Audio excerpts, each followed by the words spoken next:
Good evening. This is the CBS Evening News. I'm Charles Kuralt, sitting in tonight for Dan Rather. As many as 200 inmates at the West Virginia Penitentiary overpowered guards late yesterday afternoon. They took 16 hostages and still were holding 13 of them late today when the riot apparently wound down with some of the inmates' demands being met. Bruce Hall reports. Late this afternoon, rebellious inmates released 6 of their hostages and agreed to let the remaining 7 go tomorrow. The release came after 2 prisoners were allowed to go on local television to plead for better living conditions at the 120-year-old institution. All we want is to be treated like human beings, like the people that we are. State officials signed an agreement promising to improve conditions and negotiate some demands. And we gave them the assurances that the governor and his representatives and the Department of Corrections and their representatives would sit down and seriously negotiate with the inmates. The maximum security prison has long been the scene of controversy. A major riot in 1973 and a mass escape in '79. In 1983, a judge ruled the prison was overcrowded and ordered state officials to make improvements in living conditions. We are not proceeding as rapidly as we would like. We are not proceeding as rapidly as the court would like.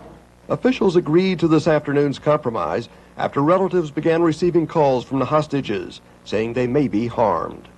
They said if they storm the place, someone will die. We are all separated. Love you and the kids. Officials say none of the hostages have been seriously injured, but 1 inmate was killed during the initial takeover. Many of the families of the hostages spent the day near the prison, waiting. For some, there was good news this afternoon. But for 7 families, the wait continues tonight. The inmates say they will remain in control until the West Virginia governor meets with them tomorrow. Bruce Hall, CBS News, Moundsville, West Virginia. The new year is but 2 days old, and already violence has claimed at least 20 lives in South Africa. Some died in fighting between black tribes outside Pretoria and near Johannesburg. Others were killed in clashes with police. But in Port Elizabeth today, thousands of blacks and whites sat side by side and sang together. As John Blackstone reports, they were remembering a friend, a worker for peace. The crowd, singing songs of freedom and black power, filled the church and overflowed into the streets around. It looked like the funeral of a radical black leader who had died for the cause. It was, however, the funeral of a middle-aged, middle-class white woman, killed last weekend in a car accident. Her name was Molly Blackburn. Molly proved it conclusively that being white does not in itself make one an enemy of the black people. Molly Blackburn seemed an unlikely hero of the black struggle, but she often shared hardship and death in black townships. There are 3 people here before us who were but 15 years of age. Their lives are gone, finished. She was known simply as Molly in the black townships of the Eastern Cape province, and she was well known there not because she battled apartheid on the grand scale, but because she fought it on a small scale, helping individuals. There are preciously few white people who have earned so much love and respect from us. Molly Blackburn worked with an organization called Black Sash. Its members, all white women, work long hours helping thousands of blacks through the maze of apartheid laws. The women of Black Sash are among the most persistent white opponents of apartheid. I suppose there is no other group of people in the world that live like white middle-class women do in this country.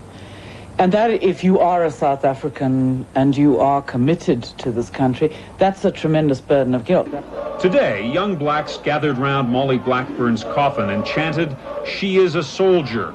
Many white South Africans condemn apartheid, but few become soldiers actively fighting it.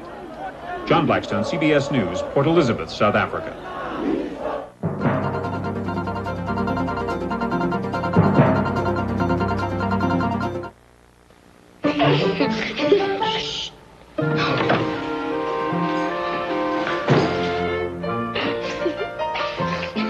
Ta mère est si belle, si mince. Est-ce qu'elle mange? Elle est bête. Un peu moins avec ça. Fiber trim, fait de grains et de citrus. Ça t'embête qu'elle soit si belle? Non, je connais tous ses secrets.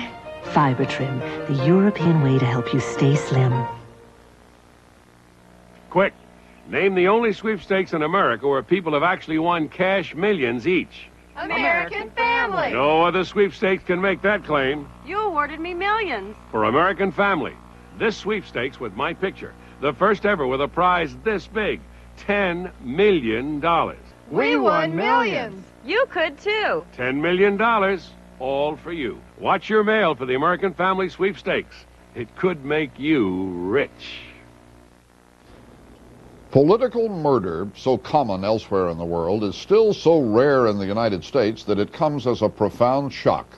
An unemployed steelworker was arraigned on murder charges in Seattle today. The prosecutors say political hatred was the motive, and that he had his victim's politics all wrong. Barry Peterson reports. It was a murder that stunned Seattle. On Christmas Eve, a man entered the home of Charles Goldmark. Beating and stabbing, he killed Goldmark's wife and one son. Goldmark and 12-year-old Derek remain in critical condition. How could it happen to such nice people? The last time I saw his wife was the day before when she was giving her milkman the Christmas gift. Police quickly arrested David Rice, who pleaded innocent today as his brother and father watched. Rice will be examined by a psychiatrist. Something happened. It's totally out of his nature. Something happened that led him in that direction. I have no idea. I don't know. The alleged motive, as bizarre as the crime. The motivation was political, related to Mr. Rice's belief that the Goldmarks were members of the Communist Party. It was 2 decades ago that Goldmark's late father and mother were accused of being communist. They denied it, fought back in a famous libel case, and won. Rice may have read the book telling their story and somehow believed that Goldmark, the son, was a communist and Jewish. The prominent corporate attorney was active in Democratic politics, was a delegate for Gary Hart at the Democratic Convention, and like his father, was never a communist, is not Jewish. In the quiet neighborhood where the Goldmarks live, there is anger and fear and nightmares. Somehow we in the neighborhood have to figure out how to pull ourselves out of this. People have left flowers in front of the house. It will take a long time to get over, said one resident, to have had such horror in this season of joy. Barry Peterson, CBS News, Seattle. Mary Lund, the first woman to receive an artificial heart, came out of her coma today, 15 days after surgery. Mrs. Lund sat up in her Minnesota hospital bed and responded to her husband's voice. The doctor said even though Mrs. Lund knew about her heart implant surgery in advance, she seemed startled today when told she has an artificial heart. She remains in critical but stable condition. The decision to stop or withhold life support treatment for the desperately ill seldom makes news unless it winds up in court. But a new study shows how widespread the practice is among one group of patients, and the study says the decision to choose death rather than a kind of life may become more common. Ned Potter reports. 3 or 4 times a week, 3 or 4 hours each time, these patients must be connected to kidney dialysis machines. Oh, brother. I had a terrible time getting adjusted. Some never do adjust, and a study published today shows that stopping their own treatment has become a common cause of death for dialysis patients. 9% of the patients or their families just decide to give up. But they seem to dislike the cramped lifestyle that dialysis leads to. The treatment is somewhat uncomfortable, and some people just find it unendurable. The average patient in the study had been on dialysis for close to 3 years. And while the reasons for their decisions varied widely, many had developed new complications which made life with a machine seem that much tougher. Patients complain of the loss of freedom and of the wasted feeling that comes after several hours on dialysis. Your whole body is spent. It takes a lot out of you. Every now and then in this ward, a patient has a sudden loss of blood pressure. Nurses crowd around. But that's routine, another reminder of the delicate balance of a kidney patient's health. Sure, it gets monotonous, it's boring, I get depressed. Why do I have to come down here? Agnes Lund has been coming for treatment for 4 years and calls it a terrific second chance at life. But if more were to go wrong, she wouldn't fight it. If I had to be a vegetable, just let me go. Doctors say they're likely to see more of this. I think that we have tended to forget in the hype of medicine that nobody lives forever, that there is a dark side to medical technology. Increasingly, says the study, patients are making the choice that life extended is not necessarily life improved. Ned Potter, CBS News, Minneapolis. Federal researchers reported tonight that pregnancy-related deaths of women aged 35 and older have dropped almost 50% in recent years. Still, the risk to older women is 3 times greater than for younger women. According to the study in the latest Journal of the American Medical Association, the improvement in recent years goes beyond advances in medicine to the nature of the women who are having babies later in life. Many of them are well-educated, upper-income women, well able to afford good medical care.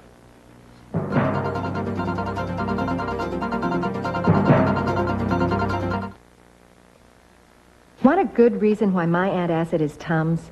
I'll give you 3. 1, Tums is effective. It neutralizes 1/3 more stomach acid than the other leading brand. And that's what I take an antacid for. 2, sodium. I don't want any. And Tums is sodium-free. 3, Tums is rich in calcium. And to me, an extra source of calcium is extra good news.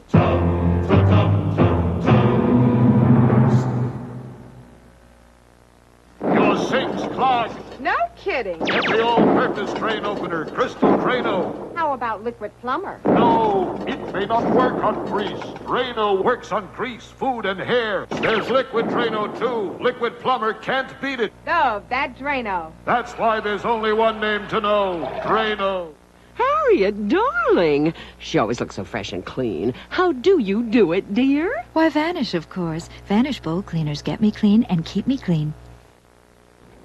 Matters went from bad to worse between the United States and Libya today. Yesterday, Libyan strongman Muammar Gaddafi threatened war if the United States tries to retaliate for the terrorist attacks on the airports at Rome and Vienna. Today, President Reagan had hard words for Gaddafi. But this is not only a war of words, it's beginning to have a military aspect, as Pentagon correspondent David Martin reports. Informed sources tell CBS News that American forces in the Mediterranean have been built up as part of what one Pentagon official called a prudent precaution in the event President Reagan orders a retaliatory strike against Libya. One source said he believes a Soviet intelligence ship has been relaying information about the buildup to Soviet advisors in Libya. One of the arguments against retaliating for last week's airport massacres has been the fear that Muammar Gaddafi would seize Americans working in Libya as hostages. Today, the State Department warned the 1,500 Americans now in Libya to get out. All we can say is that given the nature of this particular regime, that you are taking a risk by remaining in that country. President Reagan was asked what he thought about Gaddafi's threats of what he would do if the U.S. strikes. U.S. intelligence reports that Libyan armed forces have gone on full alert, putting their Soviet-built aircraft on runway alert, manning air defense radars round the clock, and sending their patrol craft out to sea. The Libyans are also rushing their new long-range Soviet-built anti-aircraft missiles into service. Some analysts estimate a makeshift air defense network could be operational in 2 weeks' time. One U.S. official suggested the deployment of the Navy planes had been leaked deliberately in order to cover more sensitive preparations for an airstrike. All officials stressed the buildup in the Mediterranean does not guarantee an airstrike will take place. David Martin, CBS News, the Pentagon. The chairman of the PLO, Yasser Arafat, had no kind words for President Reagan today. According to the Kuwaiti news agency, Arafat called Mr. Reagan a robot and a parrot who repeats what is dictated to him. And Arafat said there's no point of comparison between Mr. Reagan and former President Carter. Arafat praised Mr. Carter as a man of principles. A Greek woman wounded in the attack on the Rome airport last week died today in an Italian hospital. She was the 15th innocent person to perish. Most of the terrorists responsible were killed. Others were captured. It is still not known for certain who backed them or where their weapons came from. But Derek Blakely reports from Brussels there's more evidence tonight of a Belgian connection. In Rome, the body of 30-year-old Don Mayland, one of 5 Americans to die in last Friday's terrorist attack, started home today. But as the body was moved to the airport, CBS News obtained a harrowing new communique signed by the Abu Nidal Palestinian terrorist group. It calls for increased suicide attacks against Israel and her allies, especially the United States. And it says the most effective way to conduct revolutionary violence is the so-called sacrifice guerrilla tactic. The communique, dated yesterday, made no mention of Friday's airport attacks in Rome and Vienna. Italian authorities are now looking toward Belgium for new clues, sending the chief Italian investigator there following the arrest of 2 suspected Arab terrorists. The 2 men arrived in Brussels Saturday on a flight from Athens. A computer check at passport control raised the alarm. The computer showed that one of the 2 Arabs had what police later described as links to a terrorist organization. For 2 days, police followed the 2 men, a trail that finally led to the town of Hasselt, 40 miles east of Brussels. The Arabs were met by the Belgian owner of this video shop, Daniel Ingalls. Police arrested all 3, and a search of Ingalls' home turned up a machine gun, 12 hand grenades, and 24 pounds of TNT, made in Eastern Europe. He bought it to make publicity. He wanted to put it in his video shop with a poster of Rambo. Tonight, the 3 Brussels suspects are being held in this prison, caught by an alert airport computer. And across Europe, security has been tightened at all major airports as officials look for new evidence and await potential new trouble. Derek Blakely, CBS News, Brussels. In the wake of the terror attacks, the Italian government has promised to tighten security at the Rome airport. But not much has been done so far. So today, 3,000 airport workers put the pressure on with a 3-hour work stoppage. Among other things, the workers want metal detectors at the airport's main entrance. Most morning flights out of Rome were delayed today, but there were no cancellations. Prime Minister Shimon Peres warned today that Israel will retaliate if rocket attacks on its territory continue. Israel blames the attacks on Syria and Iran. Israeli military sources say 24 rockets have landed in recent days in northern Israel and the Israeli buffer zone in South Lebanon. A Soviet-made rocket hit the Israeli town of Kiryat Shmona today. Nobody was hurt.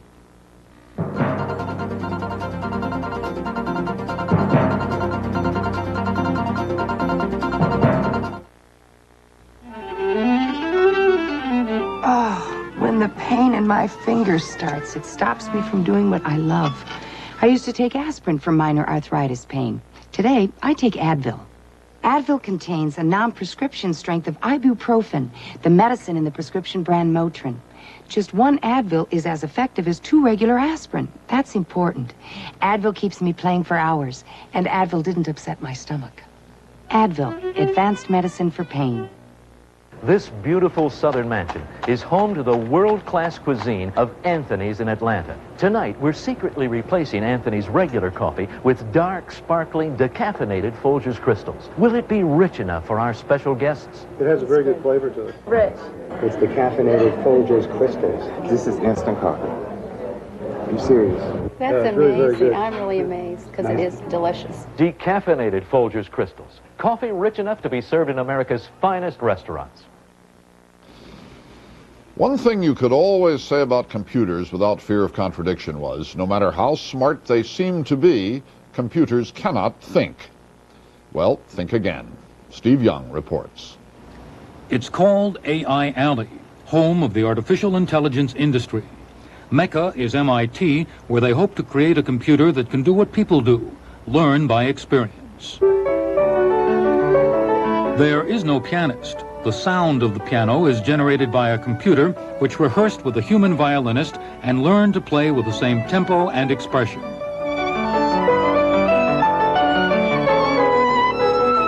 The day's catch can be sorted by fishermen or this computer, which mimics the human thought process, deals with abstract concepts, and has learned to judge the difference between haddock and cod.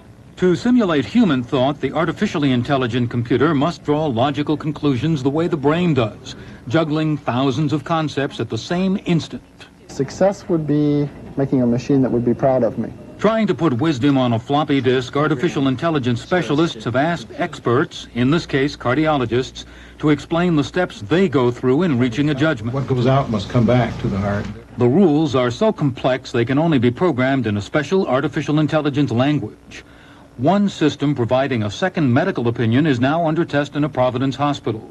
It used to take $1 million machine to create artificial intelligence programs, but a language has been developed making it possible on a personal computer. What we're selling now is a, quote, toolkit. It's like going to the hardware store and buying your hammers and nails. The toolkit is being snapped up by software programmers eager to make computers smarter, and investors are betting the public wants computers it can reason with. More than $1 million came in the other day from venture capitalists. I want to pass the money around. I want everybody to touch it. After years of being considered the lunatic fringe of computer science, artificial intelligence is beginning to turn computers into companions. Some predict it will be a multi-billion-dollar business by 1990. Steve Young, CBS News, Cambridge.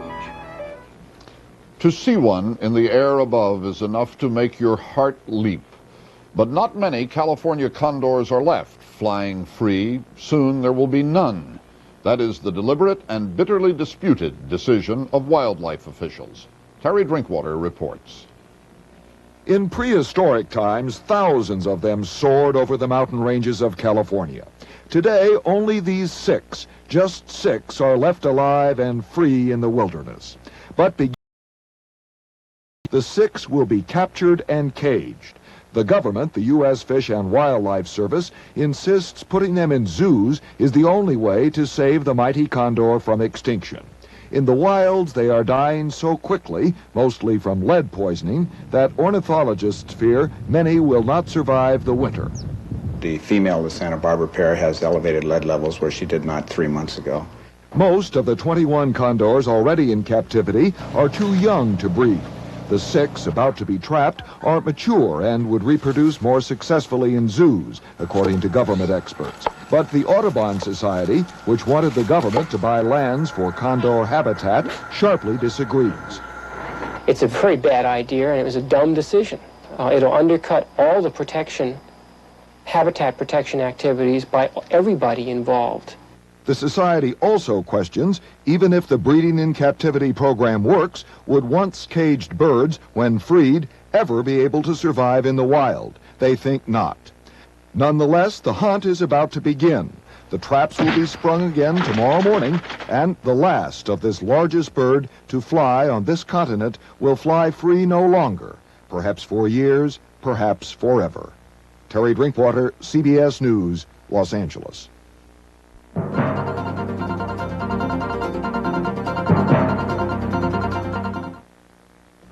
Now, where it really counts, advanced technology comes to the American home. The Pulse gas furnace, only from Lennox. Unique Pulse technology sends energy efficiency up, keeps heating costs down, making gas an even better buy. Your Lennox dealer has the right Pulse for your home. Take it from Dave Lennox. You can count on big savings with the Pulse. Atta boy, Dave. Gas, America's best energy value. When you need it most, you can get extra strength relief from acid indigestion with extra strength Riopan Plus. In lab tests, it neutralizes twice the acid as regular Maalox or Mylanta. It's that strong. You can also get extra strength relief from heartburn with extra strength Riopan Plus. Ounce for ounce, it neutralizes twice the acid as regular Maalox or Mylanta. It's that strong. Extra strength Riopan Plus. Regular strength, too. No two offices are exactly alike, but they all have one thing in common. They not only have to look right, they have to function right. Right down to the copiers. For some, that means a personal copier. For others, a full-featured compact copier, or a high-performance system, or even the laser copier of the future at work right now. For these and everything in between, only one company gives business so many choices. In copiers, the choice is Canon. Bill Veeck, who died of cardiac arrest today in Chicago, owned the Cleveland Indians and the Chicago White Sox and the St. Louis Browns, and in the minor leagues, the Milwaukee Brewers. He said his name should be pronounced Veeck, as in wreck. For more than 4 decades, he joyously battled the established way of doing things in baseball. Bob Fall remembers the man who spent a lifetime having the time of his life. 3 Bill Veeck was an original who hated stuffed shirts as much as the ties he refused to wear. An ex-Marine who lost a leg fighting in World War II, who sometimes used the peg leg he hobbled around on as an ashtray.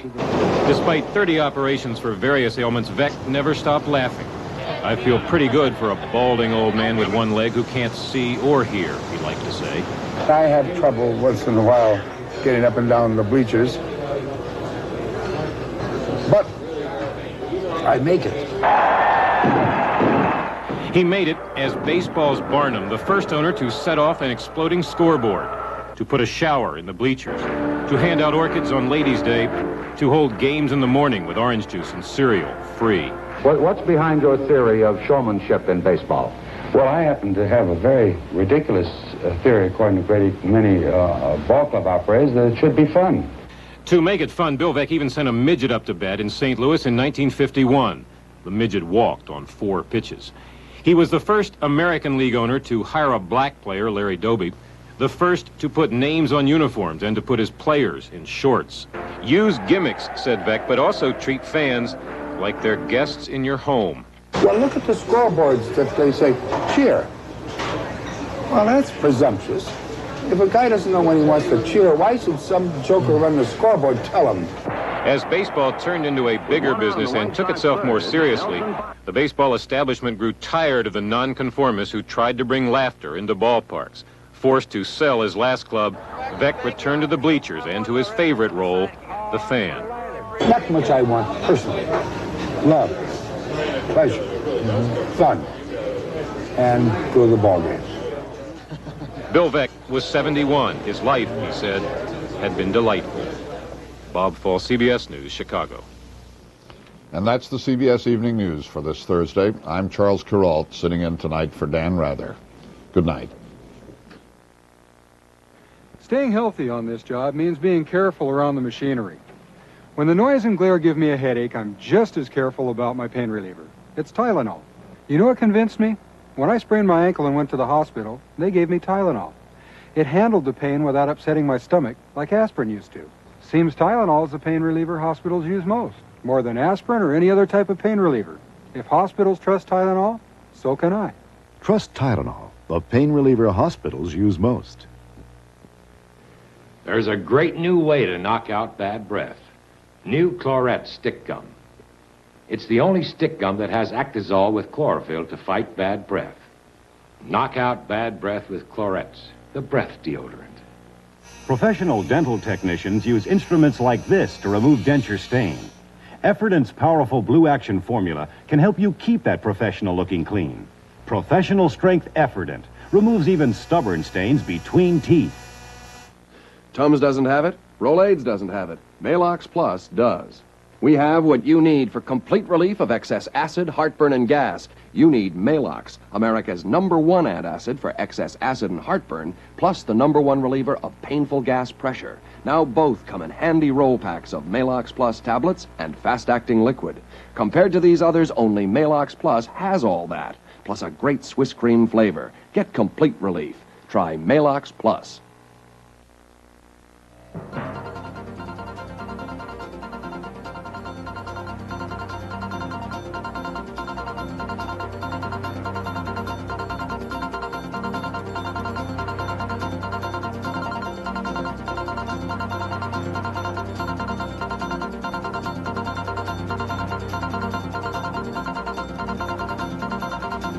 Tonight, Magnum's out to stop a carnival killer. Easy, fella. Before he sticks it to Rick. Magnum, tonight. This is CBS. Coming up next on Eyewitness News at 6, Tennessee players and fans are still celebrating over that sweet as sugar victory in New Orleans. We'll have a live Satellite 5 report on the festivities in Knoxville this afternoon. And the Nashville cab driver was murdered this morning. These stories, plus a lot more, next on Eyewitness News. Join me.